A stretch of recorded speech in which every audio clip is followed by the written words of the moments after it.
Hello dear student, आज का topic हमारा है टीनोफोरा। तो जैसा कि नाम बता रहा है टीनोफोरा, हमारा तरीका पकड़िएगा, शब्दों को तोड़िए, मीनिंग निकालिए। टीनो प्लस फोरा, ये तो बड़ा पुराना टर्म है फोरा, ठीक है। फोरा मीन्स होता है बियरर और टीनो मीन्स होता है काम प्लेट लाइक स्ट्रक्चर। यानी टीनो शब्द का मतलब है कॉम प्लेट लाइक स्ट्रक्चर, यानी कॉम प्लेट्स हों, कंघी जैसी प्लेटें हो, हिंदी बोले तो दरअसल इस फाइलम का कॉमन नेम भी यही कुछ इस तरीका है। इसे सी वॉलनट कह देते हैं, वॉलनट मतलब अखरोट, ठीक है, या इसी को कॉम जेलीज कह देते हैं। तो थोड़ा आपको इन शब्दों को पकड़ना पड़ेगा जो कॉमन नेम दिया गया। कॉमन नेम बड़ा इंपॉर्टेंट है, पूछा था आपसे। यहाँ लिखा है जेली, तो आप याद करिएगा, इसके पहले हमने सिलेंटेटा फाइलम पढ़ा था और वहाँ एक एनिमल हुआ करता जिससे हम जेली फिश कह देते थे, आपको याद होगा। हमने कहा था पहली मछली हमें मिली जो एक्चुअली फिश नहीं है, फॉल्स फिशेस, ठीक है। तो जेली का नाम आया। तो थोड़ा हम और ब्रीफ करना चाहते हैं यहाँ पर। आप याद कीजिएगा मिजोग्लिया का नाम आया था, ठीक है, और मिजोग्लिया के लिए हमने कहा था जेली जैसा सब्सटेंस। तो यहाँ भी इसका जो मिजोग्लिया होता है वो जेली लाइक होता है और उस जेली का कंटेंट उसमें थोड़ा ज़्यादा ही होता है। मिजोग्लिया इसकी थोड़ी ज़्यादा विकसित होती है, खूब थिकर होती है। जैसा कि हम और बात आपको बताना चाहते हैं, डिप्लोब्लास्टिक बॉडी है। तो डिप्लोब्लास्टिक बॉडी का मतलब एक एक्टोडर्म होगा, एक एंडोडर्म होगा और दोनों के बीच मिजोग्लिया, वेरी गुड, ठीक है। तो मिजोग्लिया होगी और मिजोग्लिया जेली लाइक है। जेली जैम वही जो आप खाते हैं जेली, उसी जैसा समझिए। तो जेली खूब थिकर हो जाता है, उसमें अमीबा के शेप की बहुत सारी कोशिकाएं आ जाती हैं, उसमें बहुत सी मसल सेल्स आती है स्मूथ टाइप की। तो बहुत डेवलप हो जाता है मिजोग्लिया।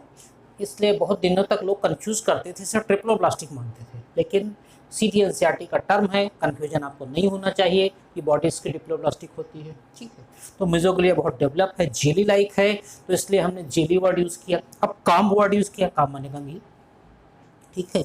ऐसे तो हमारे जेब में कंघी नहीं रहा करती थी, लेकिन आज का ये लेक्चर हम घर से पढ़ा रहे हैं तो हमने एक बड़ी सी कंघी ये ली है। ये देखिए कंघी है ये, ठीक। तो कंघी में ये सब दांत हैं ऐसी। तो सोचिए थोड़ा, इस समय तो सीजन बड़ा अच्छा है, हमें ध्यान नहीं था, नहीं हम लेके आए होते। तो आपके सामने खरबूजा रखा हुआ है, ठीक। और जो खरबूजा रखा हुआ है, थोड़ा इस डायग्राम पर गौर कीजिएगा, एनसीईआरटी का ही डायग्राम है ये। तो एक प्लेट उसमें ये है, दूसरी प्लेट ये है, तीसरी प्लेट ये है। ऐसे गिन के कुल 8 प्लेटें होती, सारी हमने नहीं बनाया, डायग्राम थोड़ा और गंदा होता है। एनसीईआरटी का डायग्राम है एज इट इज, ठीक है। आप बुक में देख सकते हैं, जैसे हमारी उंगलियां देखिए ये, ठीक है। एक प्लेट ये है, दूसरी प्लेट ये है, तीसरी प्लेट ये है।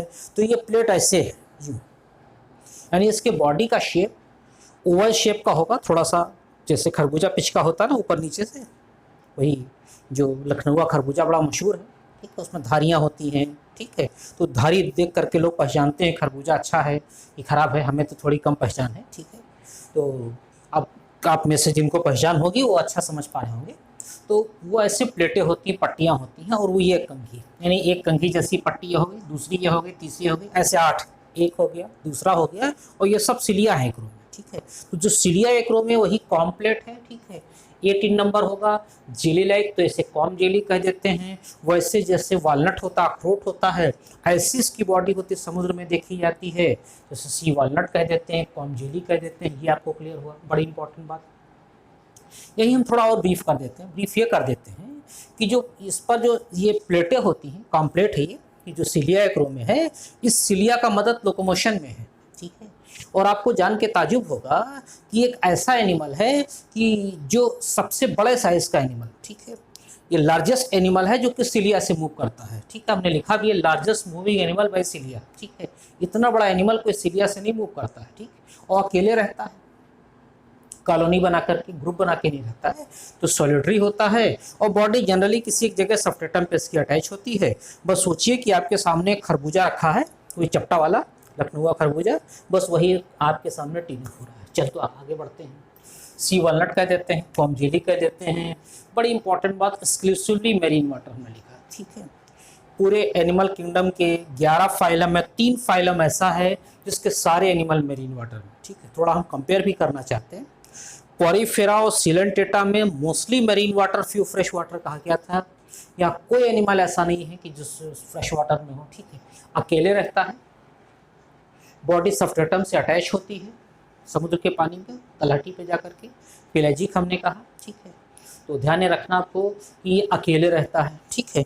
दूसरी और एक बड़ी बात इसकी है कि हमने आपसे कहा कि मरीन वाटर में पाया जाता है, तो इसके मेंबर्स बहुत कम हैं। दरअसल इसकी संख्या इतनी कम है, इसलिए बहुत दिन बाद इसे एक सेपरेट फाइलम के रूप में पहचान मिली। पहले तो इसे मानते थे कि ये सिलेंटेटा के ही मेंबर्स हैं, लेकिन बाद में देखा गया कि कुछ कैरेक्टर्स में डिफरेंट हैं, तो इसलिए एक अलग फाइलम का नाम दिया गया। सिमेट्री बड़ी इंपॉर्टेंट, ठीक है, एनसीईआरटी के हिसाब से रेडियल सिमेट्री, ठीक है। लेकिन अगर मजबूरी बने तो आप इसे बायरेडियल मान लीजिएगा, क्योंकि हमने बायरेडियल टर्म आपको बताया था, इसमें ब्रैकेट में हमने लिखा है एनसीईआरटी का टर्म रेडियल है, ठीक है। एनसीईआरटी के टेक्स्ट बुक में रेडियल सिमेट्री में 3 फाइलम का नाम आता है, ठीक है। हाँ, आपको याद दिलाना चाहते हैं, सिलेंटेटा, टीनोफोरा और एक बड़ा इंपॉर्टेंट फाइलम इकानोडर्मेटा है जिसके एडल्ट्स रेडियल सिमेट्री शो करते हैं, ठीक है। तो हमने बायरेडियल कहा क्यों है, जरा से देखिए, ठीक है। तो इसमें दरअसल 2 टेंटेकल पाए जाते हैं। आप सोचिए अगर ये 2 टेंटेकल हो गए, जो एनसीईआरटी का फिगर है प्लूरोब्रेकिया का, ठीक है, तो 2 टेंटेकल हो गए, तो कैसे आप इसे रेडियल सिमेट्री कहो, ठीक है। यानी 2 प्लेन हैं जिससे इसकी बॉडी को 2 इक्वल हाफ में हम डिवाइड कर पाएंगे, तो बायरेडियल कहना ज़्यादा अच्छा होगा। लेकिन हम एनसीईआरटी को अच्छा फॉलो करने के लिए आपसे कमिटेड हैं, तो हम वही मानेंगे, रेडियल, ठीक है। चलो आगे बढ़ते हैं। डायशन की बात बड़ी इंपॉर्टेंट, ठीक है, बड़ी इंपॉर्टेंट का जो सिलेंटेटा में था वही यहाँ मान लीजिएगा, ठीक है। सिलेंटेटा में भी था तो डायशन पहले एक्स्ट्रा सेलर पहले डायशन एक्स्ट्रा सेलर देन इंट्रासेलर, वही हाल यहां भी है।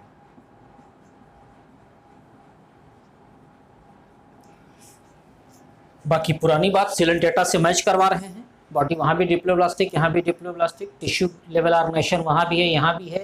यहाँ ध्यान रखिएगा, मीजोग्लिया उसकी ज़्यादा डेवलप होती है, उसमें अमीबा के शेप की सेल्स पाई जाती है, स्मूथ मसल सेल्स पाई जाती हैं, इसे लगता डिप्लोब्लास्टिक है नहीं, ठीक है, सिंपल बात। चलिए आगे बढ़ते हैं, थोड़ा सा बोर्ड पर हम जगह खाली करें तो हमें लिखने की जगह मिले। डायशन आपको बड़ी इंपॉर्टेंट बात पॉइंट ध्यान रखना है। अच्छा, रिप्रोडक्शन की बात है जो हम थोड़ा सा ब्रीफ करना चाहते हैं। पहली बात ये ध्यान रखिएगा कि कंपैरेटिव हम पढ़ाते हैं, थोड़ा आपको अच्छा समझ में आता है। पोरिफेरा में भी कहा था सेक्सुअल और सेक्सुअल दोनों तरह का रिप्रोडक्शन, सिलेंटेटा में भी कहा था। अब हमने कहना शुरू कर दिया कि सेक्सुअल रिप्रोडक्शन, यहाँ सिर्फ sexual reproduction, only sexual reproduction, जोर देके बोल रहे हैं, ठीक है। अच्छा, ओनली सेक्सुअल रिप्रोडक्शन मतलब ये सेक्सुअल मेथड नहीं पाया जाएगा, दोनों तरह के गैमीट एक ही बॉडी बनाए जाएंगे। हर्माफ्रोडाइट टर्म जो हमने पहले भी यूज़ किया है था स्पॉन्जेस के लिए, वही यहाँ भी है, हर्माफ्रोडाइट होगा, दोनों तरह के गैमीट एक ही बॉडी बनेंगे, गैमीट पानी में छोड़ दिए जाएंगे, फर्टिलाइजेशन बॉडी से बाहर होगा, एक्सटर्नल होगा, जाइगोट जब डेवलप करने लगेगा लार्वा बनेगा। लार्वा बनेगा मतलब इनडायरेक्ट, ठीक है, याद आया ना, इनडायरेक्ट डेवलपमेंट, ठीक है। तो इनडायरेक्ट जो बात आई उसमें लार्वा बड़ा इंपॉर्टेंट है यहाँ भी, जैसे पहले भी लार्वा पोरिफेरा में हमने कहा था कि भैया एम्फीब्लास्टुला लार्वा हो सकता है, याद करो, पैरेंकाइमोला हो सकता है, यहाँ हमने सिलेंटेटा में कहा था प्लेनुला लार्वा हो सकता है, इसका एफिस्टोमा लार्वा हो सकता है। यहाँ सिर्फ एक लार्वा, नाम भी बड़ा अजीब है, सिटपिड लार्वा कह देते हैं, ठीक है। सिटपिड लार्वा होता है जो बाद में एडल्ट में ट्रांसफर हो जाता है, ये इसके रिप्रोडक्शन की बात, ठीक है। अब अगला बात हम जो कहने जा रहे हैं वो कहते हुए हमको थोड़ा दुख हो रहा है। दुख यह हो रहा है कि इसमें एक बड़ा पिक्यूलियर फीचर पाया जाता है कि बायोल्यूमिनेसेंस का कैरेक्टर। दुख इसलिए हो रहा है कि बायो माने होता है जीवन या जिंदगी,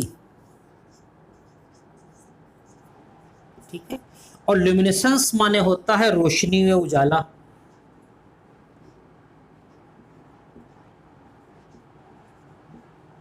अब रोशनी नाम मत समझिएगा, रोशनी या उजाला, ठीक है। तो जिंदगी में इसके रोशनी मतलब इसके जिंदगी में रोशनी है और हमारी जिंदगी में अंधेरा है। देखो अन्याय कुदरत का कि इसकी ज़िंदगी में रोशनी है, ठीक है, रोशनी इसकी ज़िंदगी में नहीं है। रोशनी यानी ल्यूमिनेसेंस, दैट मीन्स डिफिनेशन बन गई कि light emitting phenomenon by the living organism is called bioluminescence. ठीक है, और ये कैरेक्टर बहुत सारे एनिमल्स से पाया जाता है। जिस ग्लो वर्म बड़ा पॉपुलर नेम है, शायद आपने सुना हो। हम आपको आसान करते हैं, जिनका थोड़ा सा रूरल टच होगा उन्होंने जरूर देखा होगा। लखनऊ शहर में तो बहुत दिन हुआ हमें देखने को नहीं मिला। जुगनू, फायर फ्लाई कहते हैं। ठीक है, तो जहाँ बैठता है वो लाइट इमिट करता रहता है।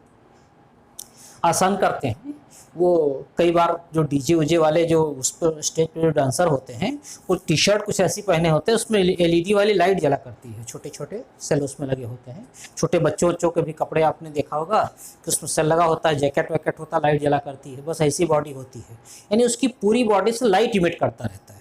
उसमें लाइट इमिटिंग सेल्स पाई जाती हैं, जिनको हम बायोल्यूमिनेसेंट सेल्स कह देते हैं। ठीक है, तो चूंकि पहली बार हमें यहाँ पढ़ाने को मिला, इसलिए हमने थोड़ा सा इसका प्रोसेस ब्रीफ कर दिया है। ब्रीफ ये कर दिया है, उस लाइट इमिटिंग सेल्स में ल्यूसीफेरिन नामक एक प्रोटीनीशियस पिगमेंट पाया जाता है और उस पर ल्यूसीफेरेज नाम का एंजाइम एक्शन करता है। ठीक है, एटीपी के प्रेजेंस में इस ल्यूसीफेरिन का ब्रेकडाउन होता है और उससे जो लाइट इमिट होती है उस लाइट के साथ एनर्जी ना के बराबर होती, इसलिए उसे कोल्ड लाइट कह देते हैं। यानी negligible amount of heat liberate होता है, इसलिए उसे कोल्ड लाइट कह देते हैं। तो चेन रिएक्शन उसमें चलता रहता है ऑक्सीडेशन के प्रोसेस के थ्रू, तो लाइट इमिटिंग फेनोमेनन है। अच्छा, अब एक बात और इसमें कुछ एडवांस है, थोड़ा ध्यान रखिएगा कि इसमें निमेटोसिस नहीं पाया जाता है। यानी जैसे कि इसके पहले हमने कहा था ना सिलेंटेटा का कैरेक्टर कि स्टिंगिंग सेल्स पाई जाती हैं, नीडोब्लास्ट सेल्स पाई जाती हैं, उससे रिप्लेस करके उसी की जगह पे एक दूसरी कोशिका पाई जाती है जिसे कैलोब्लास्ट कह देते हैं। लेकिन इसमें निमेटोसिस एब्सेंट होता है, एडहेसिव नेचर की होती है, तो बॉडी को सब्सट्रेटम पर कहीं अटैच करा देगी। अगली इंपॉर्टेंट बात, स्केलेटन एब्सेंट होता है। उसके पहले वहाँ हमने कहा था स्केलेटन, पॉरीफेरम भी कहा था ना, और सिलेंट्रेटम भी कहा था। पॉरीफेरा में स्पेक्यूल है, स्पॉन्जिन फाइबर है। बोलो सिलेंट्रेटा का स्केलेटन कोरल। ठीक है, तो कोरल याद रखना है, यहाँ स्केलेटन एब्सेंट है। ठीक है, और बॉडी अगर आप पॉलिप मेडुसा से कंपेयर करना चाहिए तो मेडुसा फार्म की बॉडी मान लीजिए, लेकिन ये बॉडी सब्सट्रेटम पे अटैच है, पेलेजिक हमने कहा है। ठीक, तो उसमें जो उसकी प्लेटें होती हैं वो लोकोमोशन में मदद करती हैं और बॉडी इसकी मोटाइल होती है, फ्रीली स्विमिंग होती है पानी में। तो इस तरह से बहुत छोटा सा ये फाइलम था, फाइलम टीनोफोरा। हाँ, इसमें जो टेंटेकल्स की बात है, टेंटेकल्स के लिए शर्त ये ध्यान रखिएगा, हम क्लासिफिकेशन तो अब नहीं डिस्कस करना चाहते हैं क्योंकि एनसीईआरटी में 2 एग्जाम्पल है, एक प्लूरोब्रेकिया है, दूसरा टीनोप्लाना है, और दोनों में टेंटेकल पाए जाते हैं। ठीक है, तो इसका क्लासिफिकेशन का आधार भी यही है कि टेंटेकल्स के प्रेजेंस एब्सेंस के बेसिस पे इसे क्लासीफाई किया जाता है। तो अगर टेंटेकल होंगे तो 2 होंगे और नहीं होंगे तो, यानी हैं तो 2 होंगे, अदरवाइज नहीं होंगे। नहीं होंगे उसके लिए बिरोई एक बड़ा इंपॉर्टेंट एग्जाम्पल है जो अब सिलेबस में तो नहीं है, इसलिए हम उस पर ज़्यादा नहीं जाएंगे। ठीक है, एक एग्जाम्पल है जो कि जिस पर टेंटेकल एब्सेंट होता है। 2 एग्जाम्पल एनसीईआरटी के, आप वही याद कीजिए, बाकी बाहर निकलने की कोई ज़रूरत नहीं। तो छोटा सा फाइलम था जो हमने कवर कर दिया। इंपॉर्टेंट बात क्या है आपको याद रखनी है, सिमिलरिटी सिलेंट्रेटा से, तो गैस्ट्रोवास्कुलर कैविटी यहाँ भी पाई जाएगी। दूसरी एक एडवांस बात है, चलो मुंह में आ गया इसलिए बता देते हैं। ये बॉडी है, ये खरबूजा है, इधर एक जहाँ जुड़ा होता है पेड़ से, यहाँ एक गड्ढा, दोनों तरफ गड्ढा है ना। एक तरफ के गड्ढे को माउथ मान लीजिए, यही एक अपर्चर माउथ है, और दूसरे तरफ ध्यान रखिएगा इसमें 2 एनस पाया जाता है। यानी अब इसने जो ब्लाइंड से एक बॉडी प्लान था उससे कहा हम नहीं मानेंगे, इधर माउथ है इधर एनस है, यानी एलिमेंट्री कैनल कंप्लीट हो गया। लेकिन यहाँ जो एक कैविटी बनी ये गैस्ट्रोवास्कुलर कैविटी है, सिलेंट्रॉन होगा। ठीक है, डाइजेशन इसी कैविटी में होगा। अभी तो कहा था ना डाइजेशन पहले एक्स्ट्रा सेलर, तो इस कैविटी में डाइजेशन होगा, फिर सेल्स के अंदर होगा। ये थोड़ी सी एडवांस बात है, बहुत ज़्यादा इस पर हम ब्रीफ नहीं कर रहे हैं। कॉमन नेम आपको ध्यान रखना है, सी वालनट एक कॉम जेली है, 8 प्लेटें होती, बड़ी इंपॉर्टेंट बात। ये रहा टीनोफोरा। अब हम टेकअप करते हैं दूसरा फाइलम, दैट इज सिलेंटेटा। तो टीनोफोरा हमारा कंप्लीट हुआ। अब हम टीनोफोरा के बाद प्लेटीहेलमिन्थेस फाइलम पढ़ेंगे, एनसीईआरटी का नेक्स्ट फाइलम। ये कंप्लीट हुआ। Thank you.